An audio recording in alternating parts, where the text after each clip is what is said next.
দর্শক, সিলেটের ফুটপাতের কি অবস্থা আজকে আমরা আপনাদেরকে দেখাবো। আপনাদেরকে নিয়ে যেতে চাই সুরমা পয়েন্টের ফুটপাত এলাকা, অর্থাৎ কোর্ট মসজিদ যেখানে। আমরা এই অঞ্চলটা দিয়ে হেঁটে যাচ্ছি, এই এলাকা দিয়ে হাঁটছি, কিন্তু ফুটপাতে ওঠার কোনো উপায় নেই।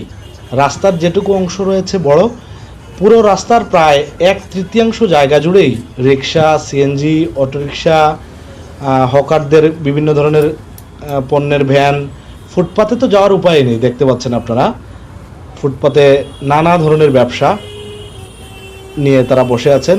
এই একটুখানি জায়গা আমি পেয়েছি, চলেন আপনাদেরকে নিয়ে ফুটপাতে উঠলাম, দেখি কতক্ষণ যেতে পারি। না, মাত্র 10-15 ফুট পরেই কিন্তু আবার বাধা। ফুটপাতে এখানে হকাররা বসে আছেন, নানা ধরনের হকার আপনারা দেখতে পাচ্ছেন। তারা কেউ কেউ পসরা সাজানোর জন্য রেডি হচ্ছেন, আবার কেউ কেউ পসরা সাজিয়ে একেবারে টেবিল নিয়ে পুরো জায়গাটাকে নিরাপদ করে ব্যবসার জন্য চলে গেছেন। এই দেখেন, আমি আর ফুটপাতে হাঁটতে পারলাম না, এখন রাস্তা দিয়ে কিন্তু হাঁটছি। রাস্তা দিয়েও হাঁটবো যে রাস্তার পাশ দিয়ে, সেটা সম্ভব না। হকারদের নানা ধরনের ব্যানের মধ্যে তাদের পণ্য রাখা।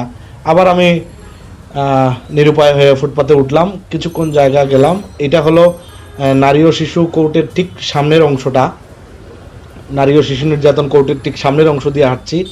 রাস্তার অবস্থা দেখেন আপনারা। রাস্তায় এখানে ফুটপাতের এক লাইনে রাখা, তারপরে আরেকটি লাইন, প্রায় 1/3 জায়গা তারা দখল করে রাখে। এদিকে আবার ফুটপাতের পণ্য আছে, আবার রাস্তার উপরেও ভ্যানগাড়ির উপরে পণ্য আছে। যারা পথচারী তারা যাবেন কোথায়, কোন দিক দিয়ে যাবেন? আসলে ফুটপাত কি বানানো হয়েছে, এটার নাম আসলে বদলানো দরকার বলে অনেকে মনে করেন। যে নাম এটার ফুটপাত, এটাতে এটা বানানো হয়, এটার ইঞ্জিনিয়ারিং ফর্মুলা হলো মানুষ হাঁটবে নিরাপদে, কিন্তু বাস্তবে সিলেট শহরের ফুটপাতগুলো কি এরকম? এখন আমরা আসছি, এতক্ষণে আমরা চলে আসছি সিলেট জেলা ও দায়রা জজ আদালতের যে মেইন গেট আছে, দৃষ্টিনন্দন একটি গেট বানানো হয়েছে, এই গেটের সামনে আসছি। আবারও হাঁটা শুরু করলাম, দেখেন পণ্য নিয়ে বসে আছেন অনেকেই। এদিকে আমের ব্যবসা, এদিকে আবার ফুটপাতের উপরে কাপড়ের ব্যবসা। আপনি কোন দিক দিয়ে যাবেন? এই একটুখানি সরু জায়গা আছে, এখানে আসলে মূলত হাঁটার রাস্তা না। কিছুক্ষণ পরে এই দোকানের মালিক সে দাঁড়াবে পণ্য বিক্রি করার জন্য। এ দেখেন, পণ্য বিক্রির জন্য পণ্য রেডি করছে তারা।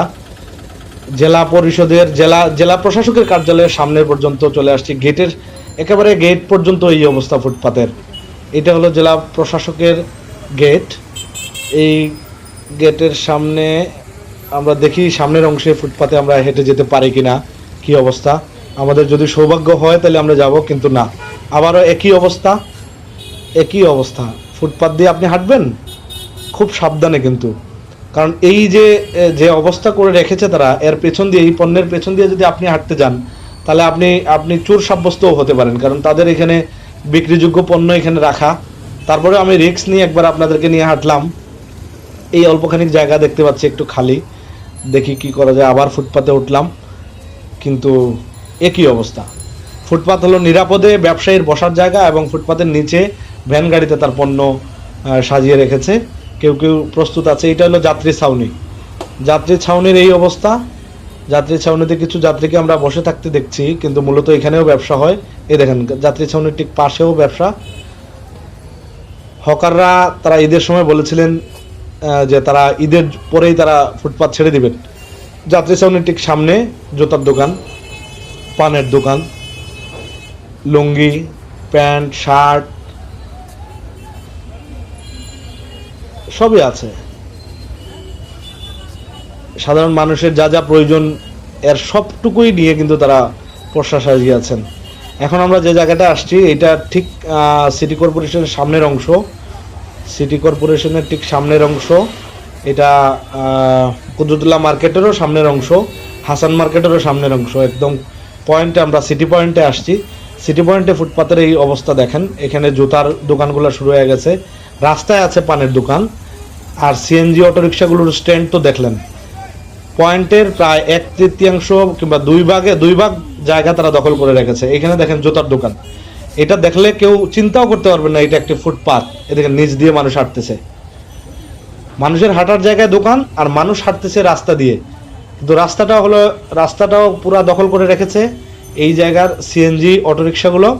তারা দেখেন কি করেছে, পুরো রাস্তার প্রায় 2 ভাগ অংশ তারা সিএনজি স্ট্যান্ড বানিয়ে রেখেছে। এইটা একটি যাত্রী ছাউনি, কিন্তু দেখেন যাত্রী ছাউনি ভাবার কোনো সুযোগ আছে কিনা। এটা একটা যাত্রী ছাউনি, কিন্তু যাত্রী ছাউনিতে কি সুন্দর একটি দোকান।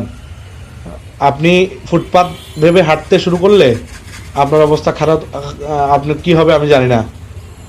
এই আবার একটুখানি জায়গা মিললো যে ফুটপাত একেবারে কর্নারের এই অংশটুকু, এই যে কোর্ট মসজিদের সামনে এবং ওভারব্রিজ যেটি করা হয়েছে, একেবারে ওভারব্রিজের ঠিক গোড়ার জায়গাটা, এই জায়গায় একটুখানি জায়গা খালি আছে, কিন্তু ওভারব্রিজে ওঠার সময় আবার একই অবস্থা।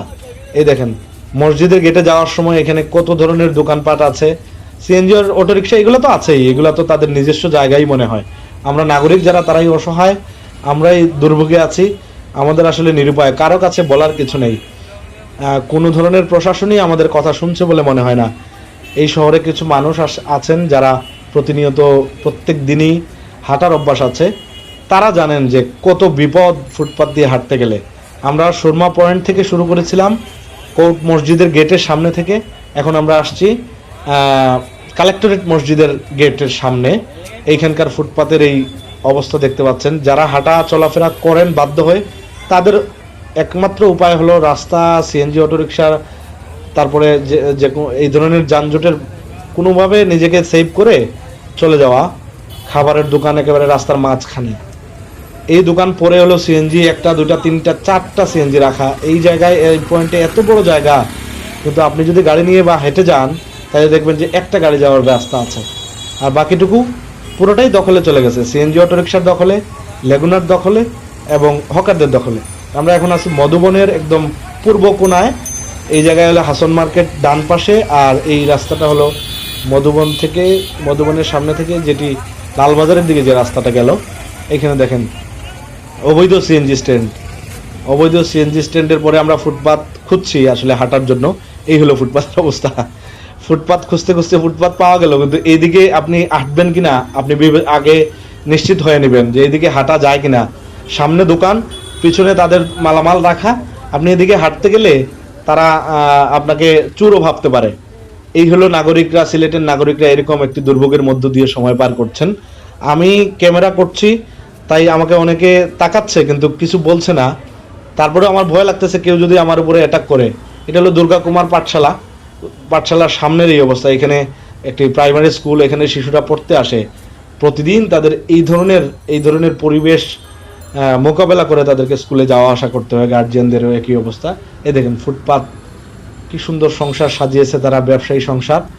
ফুটপাতের একদম রেলিং দেওয়া হয়েছিল নাগরিকরা যাতে নিরাপদে ফুটপাত দিয়ে হাঁটতে পারেন, কিন্তু এই নিরাপত্তাটা আসলে ব্যবসায়ীরা, হকাররা, ফুটপাতে যারা ব্যবসা করেন তারা খুব সুন্দরভাবে কাজে লেগিয়েছেন। এই রেলিংগুলো করা কিন্তু সিটি কর্পোরেশনের অর্থায়নে এবং সিটি কর্পোরেশনের টাকায় এটা করা, এবং এই রেলিংগুলোতে তারা নিরাপদে ফল ফসলের পণ্যগুলো তারা এখানে সাজিয়ে রেখেছেন এবং ব্যবসা করছেন। দুর্গাকুমার পাঠশালার সামনে থেকে আমরা এগোচ্ছি লালবাজারের দিকে। দেখেন ফুটপাতের কি অবস্থা। আপনি তো হাঁটবেন, আপনি নাগরিক, আপনি হাঁটার জন্য বের হয়েছেন, কিংবা আপনি কোনো যান ব্যবহার না করে আপনার বাসায় নিরাপদে যেতে চান ফুটপাতে, এই ফুটপাত দিয়ে আপনি হাঁটতে পারেন কিনা একটাবার আপনার কাছে প্রশ্ন। এবং এই নগরীতে পুলিশ প্রশাসন রয়েছেন, সিভিল প্রশাসন রয়েছেন, এই নগরীতে সিটি কর্পোরেশন একটি বিরাট ভূমিকা পালন করে, এই নগরীর উন্নয়ন, রক্ষণাবেক্ষণ সব কিছুর দেখভাল করে। কিন্তু এইসব অবস্থা যদি দেখেন, অথচ আমরা এই সিলেটকে, এই অবস্থা সিলেটের, যে সিলেটকে আমরা ভাবি আধ্যাত্মিক নগরী, পর্যটন নগরী, এই দেখেন ফুটপাত, এইদিকে আপনি যেতে পারবেন? এটা কিন্তু আপনার হাঁটার রাস্তা, ফুটপাত পারবেন না, আপনাকে বাধ্য হয়ে রাস্তার ঠিক মাঝখান দিয়ে আপনাকে হাঁটতে হবে, যেখানে আপনার জীবনের নিরাপত্তা নাই। অর্থাৎ গাড়ি চলবে, বিভিন্ন ধরনের যানবাহন চলবে, সেইখান দিয়ে কিন্তু আপনাকে চলতে হবে। যেটা বলছিলাম যে সিটি কর্পোরেশন একটি গুরুত্বপূর্ণ ভূমিকা পালন করে সব কিছুতেই, কিন্তু আমরা এই ফুটপাতে হকারদের উচ্ছেদ করা, কিংবা ফুটপাতটা আসলে ফুটপাত হিসাবে ব্যবহারের অধিকারটা নগরবাসীকে ফিরিয়ে দেওয়ার যে কাজটি, আমরা বিগত রমজান মাসে আমরা দেখেছি যে ব্যাপকভাবে কাজ করছেন পুলিশের একজন অফিসার। তিনি হ্যান্ড মাইক হাতে নিয়ে ঘুরছেন রাস্তায়, গাড়ি নিরাপদে চালানোর জন্য, লাইন মেনে চালানোর জন্য, হকাররা যাতে ফুটপাত ছেড়ে দেয় এই বিষয়গুলো। মেয়রকে আমরা প্রতিনিয়ত দেখি যে তিনি কাজ করছেন, তিনি যেদিকে যাচ্ছেন হকাররা দৌড়ে পালাচ্ছে রাস্তা ছেড়ে, কিন্তু আসলে কাজ কিছুই হয় না। তিনি যখন চলে যান আবার একই অবস্থা। এখন আমরা চলে আসছি লালবাজারের গলিতে, লালবাজারের যে গলি, এই গলিতে লালবাজারে ঢোকার এইটা কিন্তু রাস্তা। এখানে এই দোকানগুলোর পরেই বাম পাশে হলো লালবাজার। এখানে দেখেন, এখানে কতগুলো মাংসের দোকান, গরুর মাংসর দোকান আছে, মুরগির দোকান আছে। মুরগির দোকানগুলো করা হয়েছে ফুটপাতের পুরোটা অংশ জুড়ে নিয়ে।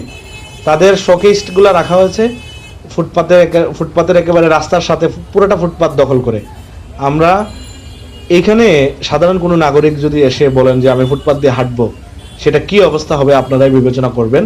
এবং এই নগরীর যারা অধিকর্তা আছেন, প্রশাসন আছেন, সব ধরনের প্রশাসন, সিটি কর্পোরেশনের মাননীয় মেয়র, পুলিশ কমিশনার, সিলেট মহানগর পুলিশের জেলা প্রশাসক আছেন, তাদের সকলের কাছে এই প্রশ্নটুকু রইল যে সুরমা মার্কেট এর সামনে, সুরমা পয়েন্টের সামনে থেকে লালবাজার পর্যন্ত কোনো নাগরিক যদি হেঁটে যেতে চান, তাহলে তিনি কি এই অধিকারটা পাবেন কিনা, তার জন্য এই সুযোগটা রয়েছে কিনা, আপনারা একটু আপনাদের দায়িত্বটুকুর কথা নাগরিককে জানাবেন আর নাগরিকদেরকে ফিরিয়ে দিবেন তাদেরকে ফুটপাতে হাঁটার অধিকার। আজকে এই পর্যন্ত। আগামীতে অন্য কোনো ফুটপাতের অবস্থা নিয়ে কি অবস্থা রয়েছে সেটি দেখানোর জন্য আপনাদেরকে নিয়ে যাব। আমার সঙ্গে থাকার জন্য আপনাদের সবাইকে ধন্যবাদ।